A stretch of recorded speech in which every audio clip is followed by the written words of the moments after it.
우리 이제 성경 공부를 하면서 성경 공부의 이름을 제가 이제 예전부터 한번 생각해 놓은 게 있거든요. 이제 그게 뭐냐면은 리토스라고 하는 말이 헬라어로 돌멩이라는 뜻이에요. 어느 누구도 소리 지르지 않는다. 이런 이제 생각을 하는 중에 이제 성경 구절이 떠올란 게 뭐냐면은 누가복음 19장 40절에 보면 만일 이 사람들이 침묵하면 돌들이 소리 지르리라. 이런 말씀이 생각나서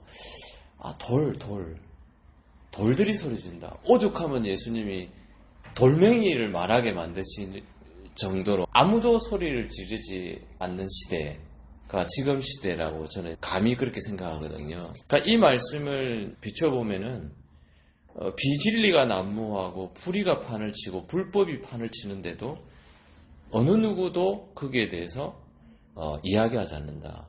침묵하는 시대. 그래서 이제 누군가가 얘기를 해야 되는데 아무도 얘기를 해주지 않는 시대. 이 말씀이 나온 배경이 뭐냐면 바리새인들이 예수님을 제자들이나 막 하는 걸 보니까 예수님이 이제 예루살렘 성에 입성하는 때였어요. 그때 많은 사람들이 예수님을 보고 뭐라고 그러냐면은 호산나 다윗의 자손이에요 하면서 호응을 하는 거예요. 근데 그 옆에서 보고 있던 이 바리새인들이 보면서 예수님께 그렇게 얘기하는 당신의 제자들을 왜 가만히 두냐고. 한마디로 뭐냐면 예수님이 다윗의 자손이니 호산나니 이런 소리를 예수님이 받는 걸 굉장히 싫은 거예요. 그냥 예수님이 대단히 사람들로부터 인기를 얻고 제자들이 막 사람들이 따르고 이런 게 너무 싫은 거예요. 바리새인들이 볼 때는. 왜? 누가 그렇게 받아야 됩니까? 자기들이 그렇게 받아야 되거든. 자기들이 관심을 가져야 되는데 백성들이 다 호응을 하니까 왜 제자들을 제재시키지 않느냐 뭐 이런 식으로 이제 반응을 하는 거죠. 이제 그때 예수님께서 하신 말씀이 이 말씀이에요. 만일 이 사람들이 침묵하면은 돌들이 소리 지르리라. 정말 이 시대가 보면은 진짜 어느 누구도 말을 하지 않는 시대가 되어버렸다는 거예요. 그래서 제가 이렇게 우연한 계기에 만나게 돼가지고 어떤 자매가 한 분이 이제 그럼 목사님 우리한테 좀 성경 좀 가르쳐주세요 해가지고 이제 시작을 하는데 또 이름이 만들어져야 되잖아요. 그래서 이제 제가 그러면 돌멩이 아카데미로 해야 되겠다 해서 돌멩이 하면 좀 그러니까 이제 헬라어로 이제 제가 찾아보니까 그게 이제 리토스더라고요. 그래서 이제 리토스 아카데미. 아카데미라고 하는 것은 그 그리스에 보면은 아테네 출신 플라톤이라는 철학자가 있어요. 이제 그 철학자가 학원이죠. 이제 학원 개념, 학교 개념으로 세운 게 헬라어예요. 그 사실 아카데미아라고. 그래서 지금 우리 이제 아카데미라고 이제 영어로 이제 그렇게 표현하는데 그래서 만들어진 거예요. 이제 그 당시 아카데미아 역시도 마찬가지예요. 아카데미아 역시도 마찬가지로 플라톤이나 소크라테스 이런 사람들은 그 당대의 사람들한테 의식을 깨워주기 위해서 만든 거예요. 예. 근데 그 당시에는 사람들의 관심이 어디 있었냐면 돈에 있었다고. 그리고 자신의 어떤 몸짱 이런 거 있잖아요. 그러니까 막 자신을 과시하고 내세우고 그리고 권력을 차지하려고 하고 그러려면 뭘 잘해야 말을 잘해야 되거든. 그래서 이제 그런 시대에 그런 사고를 가지고 있는 사람들한테 경종을 울려주는 이제 그런 가르침들을 한 사람이 소크라테스나 플라톤이에요. 학원 개념이 있다. 그래서 마땅히 전해야 될, 외쳐야 될, 당연히 예수님을 높이고 예수님을 찬양하고 예수님이 다윗의 후손이요 우리의 메시아라는 것을 당당히 외치는 저 무리들을 향해서 바리새인들이 제재를 시키고 있는. 근데 지금은 정말 어느 누구도 그렇게 외치지 않는 시대가 돼버린 거예요. 그래서 이제 돌이라고 하는 것은 여러분 돌멩이라는 것은 알겠지만 세상에서 가장 값어치가 없는 게 돌멩이에요. 한번 잘 생각해 보시면 금이나 은이나 이런 어떤 광물들, 비싼 광물들은 사람들이 찾아가 헤매지만은 돌멩이는 길거리 어떻습니까? 천지 빽깔이라 경상도 말로 그죠? 근데 어느 누구도 그걸 귀하게 여기질 않아요. 돌멩이는 흔한 거거든요. 그래서 저는 이런 생각하는 거예요. 정말 나는 돌멩이다. 제가 돌멩이인 거예요. 저는 그냥 길바닥에 내버려둬도 어느 누구도 주목하거나 관심을 가지지 않는 정말 흔해 빠진 값어치 없는 돌멩이가 저라는 거예요. 그걸 다 담고 있는 거예요. 이 돌멩이가 좀 외치고 있는 거예요. 돌멩이가. 그래서 이제 돌멩이의 소리라고 제가 이제. 근데 가만히 또 묵상을 해보니까 예수님이 돌멩이 취급을 받은 거예요.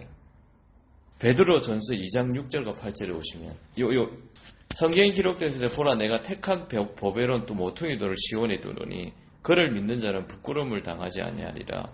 그러므로 믿는 자에게는 보배이나 믿지 않은 자에게는 건축자들의 버린 돌. 그러니까 예수님도 누구도 거들떠보지 않는 뭐라는 거예요? 돌멩이였다는 거예요. 그러니까 돌멩이인데 그게 뭐가 됐다는 거예요, 나중에는.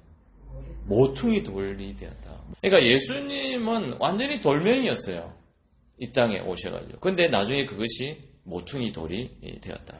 근데 어떤 사람에게는 그 돌이 부딪히는 돌이 되는 거예요. 예수님이 부딪히는 거예요. 예수님이. 그리고 걸림돌이 되는 거예요. 그러니까 예수님이 걸림돌이 되고 부딪히는 거예요. 되고. 진리를 사모하고 진리에 대해서 소중함을 알고 정말 진리를 추구하는 사람들은 예수님 모퉁이 돌인 거예요. 우리 집을 단단히 받쳐주는 없어서는 안 될 기둥 같은 그런 돌이 되는데 반석이 되는 거죠. 복음 복음 복음 외치면서 이 진리를 전할 때에 그걸 듣기 싫어하는 사람에게는 뭐예요? 자기를 넘어지게 하는 돌 받게 되지 않는 거죠. 그런 의미를 담고 있다. 그래서 이렇게 얘기하지 않습니까? 그 말씀이 그들이 말씀에 순종하지 아니함으로 어떻게 한다는 겁니까? 넘어진다. 그러니까 자기들이 말씀에 순종하지 않기 때문에 걸림돌이 되는 거예요. 예수님이. 그러니까 진리 자체가 문제가 있는 게 아니라 전하는 사람이 진리를 전하는데 그 전하는 사람이 문제가 있는 게 아니고 듣는 사람들이 말씀을 순종하지 않기 때문에 않으려 하기 때문에 모든 게 걸림돌이 되어버리는 거예요. 그러니까 걸림돌은 어떻게 해야 됩니까, 여러분들? 치워야지. 치워야 내가 살아가는데 아무런 지장이 없는 거예요. 그래서 예수님을 십자가에 어떻게 해버리는 거예요? 못 박아 죽이는 거예요. 쫓아내버리는 거예요. 걸림돌을 제거해버리는 거예요. 네. 그러니까 여러분 이 시대나 예수님 시대나 제가 볼 때는 별반 다르지 않다. 똑같습니다. 여러분들이 너무나 더 잘 아실 거 아니에요. 그죠? 교회에서 일어나는 모든 것들은 본질상 다 똑같아요. 그러니까 우리 교회만의 문제가 아니에요. 우리가 생각하는 것들이 있지 않습니까? 진리라고 믿던 정말 이게 진리라고 믿고 왔던 모든 것들이 무너지는 게 그때부터가 하나님을 제대로 볼 수 있는 기회다. 그래서 제가 이 서론에 그림을 하나 내놨죠. 할아버지가 등이 어떻습니까? 굽었죠. 한번 생각해보세요. 등 굽은 할아버지의 등을 펴려면 어떻게 하면 될까요? 등 굽은 사람은 척추가 굽은 거거든요. 굽은 사람은 바로 눕지를 못해요. 안 펴지니까. 그래서 어떻게 사냐? 옆으로 다녀요. 오랜 세월 동안 오랜 습관과 세월 동안 합쳐져야 수십 년 동안 이어져야 이렇게 허리가 굽거든요. 근데 수십 년 동안 이렇게 살아오면서 습관화되고 굳어진 허리를, 척추를 펴려면은 그만큼 어떻다는 거예요. 그건 힘들다는 걸 얘기하는 거예요. 그러니까 정말 불가능에 가깝죠. 안 펴질지도 모르죠. 제가 그 얘기를 하는 거예요. 이 굳은 뼈가 펴지려면은 굳어온 시간보다도 훨씬 더 많은 시간과 비용을 지불해야 돼요. 이거는요, 대수술을 해야 돼요. 정말 자칫하다가 죽을 수도 있는 수술을 해야 되만이 이게 척추기 때문에 그러는 거예요. 신경이 지나가는 척추기 때문에. 또 하나, 옆에 보면 물고기 그림이 있죠. 이거 살아있습니까? 죽었습니까? 예? 화석이죠. 죽었죠. 근데 모양은 어떻습니까? 모양은 물고기 모양이에요. 근데 이 물고기는 화석화된 거예요. 오랜 세월 동안 땅에 굳어가지고 그대로 압축돼가지고 죽은 거예요. 요한계시록 3장 1절에 이런 말씀이 있죠. 내가 네 행위를 나누니 사대교회에게 하는 거죠.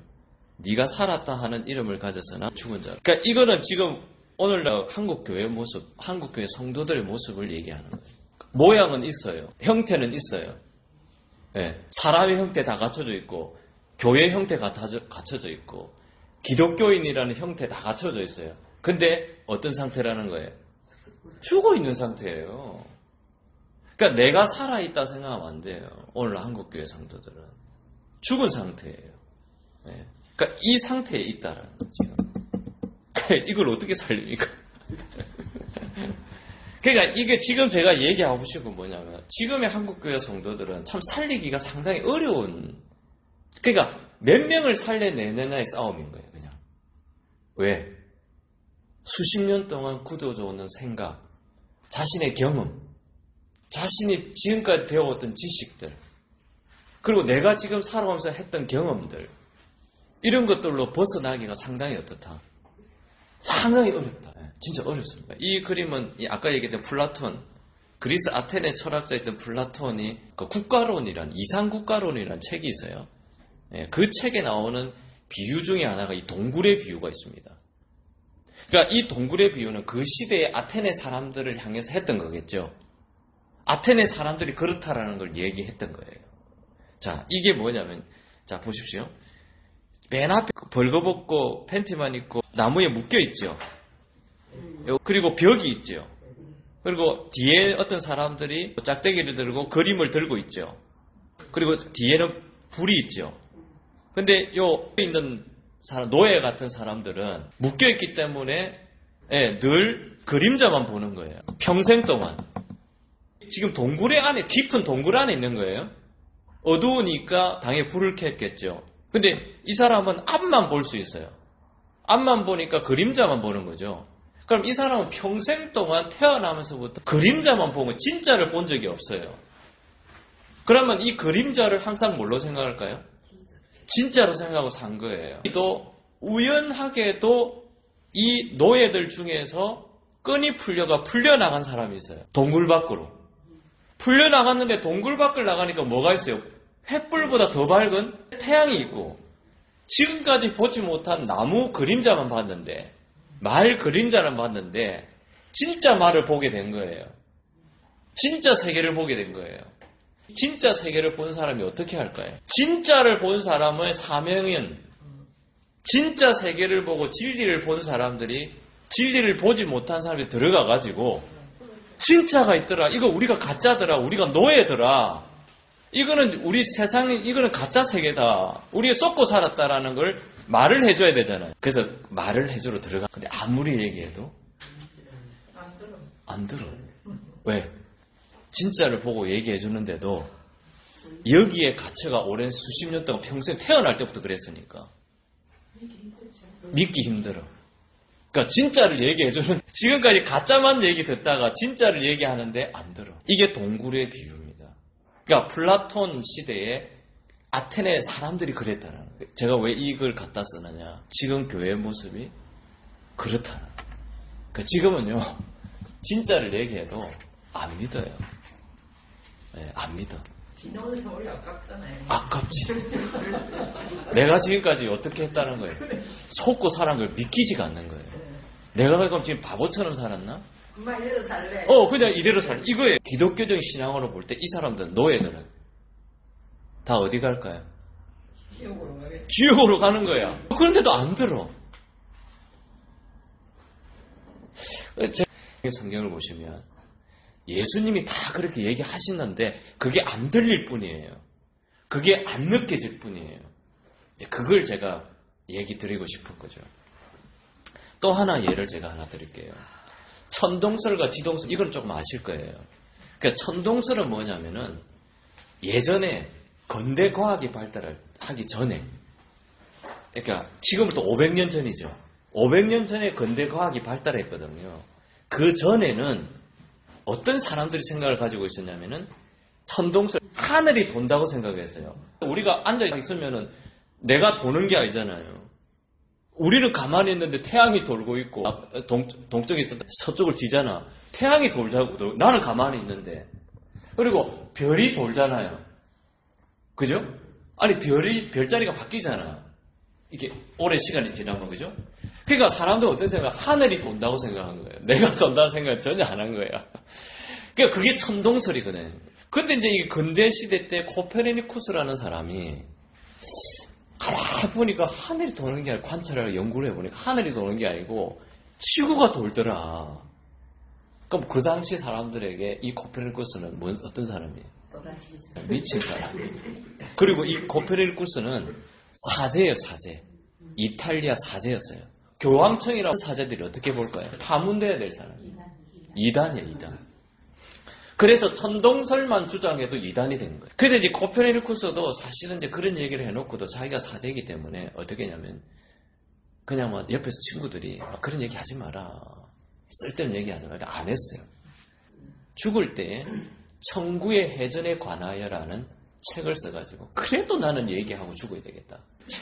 그냥 책을 폈어요. 코페르니쿠스가. 그 책을 펴가지고. 그리고 그 다음에 지동설을 주장했던 사람이 뭐냐면 갈릴레오 갈릴레이라는 사람이에요. 근데 갈릴레오 갈릴레이라는 사람은 망원경을 가지고 하늘을 직접 관찰한 거예요.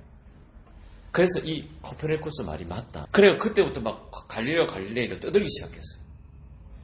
지동설을 지구가 돈다. 그래서 종교재판에 끌려갔습니다. 8년 동안 가택연금을 당했어요. 종교재판에 끌려가서 그때 협박을 한 거예요.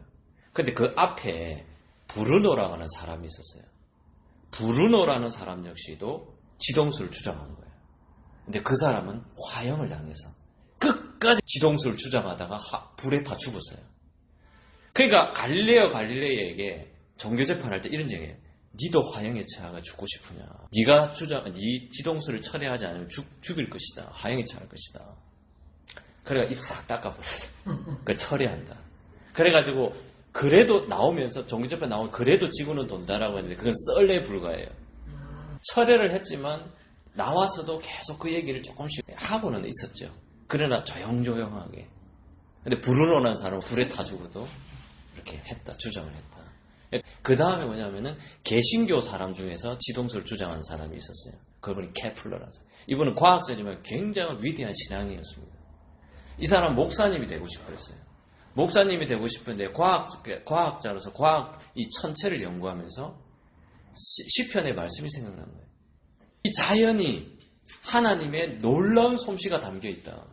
그래서 내가 꼭 목사가 안 되더라도 이 자연을 연구해가지고 이 자연이 얼마나 놀랍고 이것이 하나님의 솜씨라는 것을 드러내는 것 자체가 나는 하나님의 영광을 나타내는 것이다라고 생각하면서 그분은 평생 동안 개혁주의 신학을 루트와 칼빈 종교학자 영향을 받아가지고 신앙을 유지했던 사람입니다. 그 당대 사람들은 대부분이 보면은 새로운 진리를, 새로운 것도 아니죠.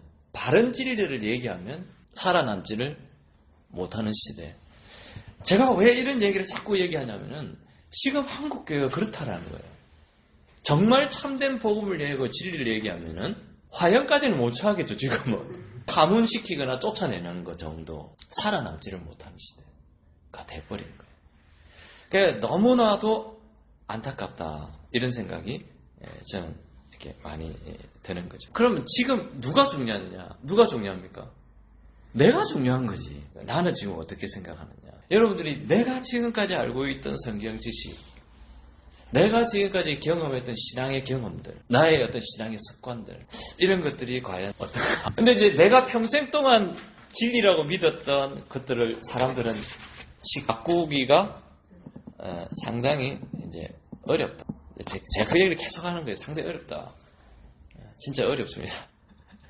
그리고 그것을 바꾸는 순간 이제는 그 사회 공동체로부터 어떻게 해요?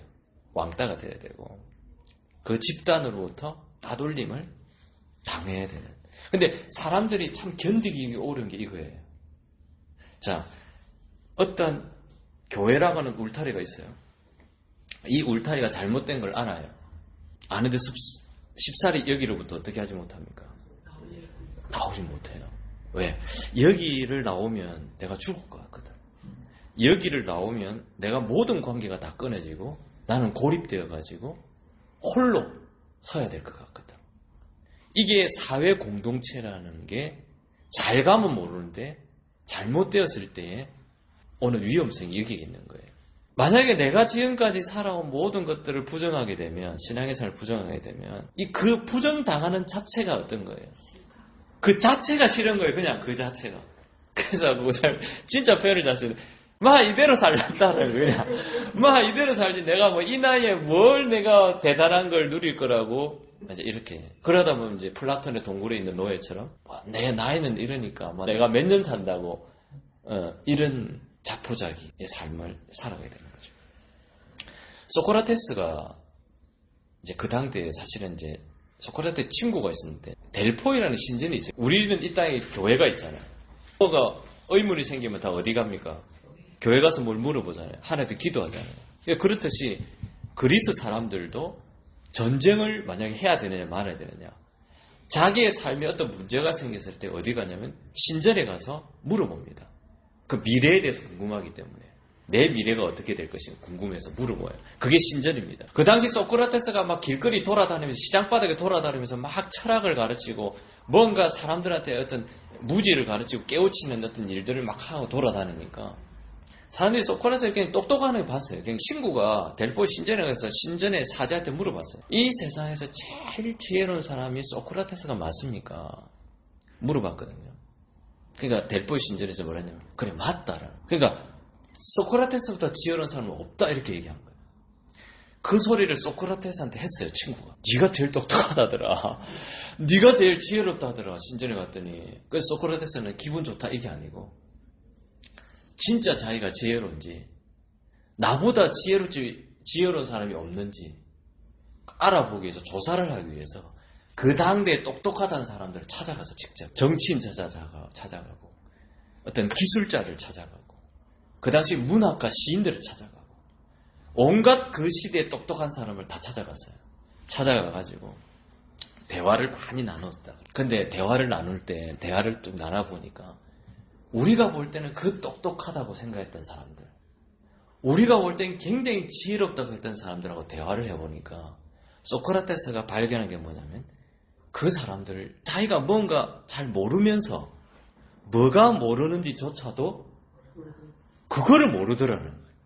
그러니까 아는 거는 많을지 몰라도 자기가 뭘 모르는지조차도 알지 못하더라. 그리고 어떤 사람들은 아무것도 모르면서 아는 척 하더라.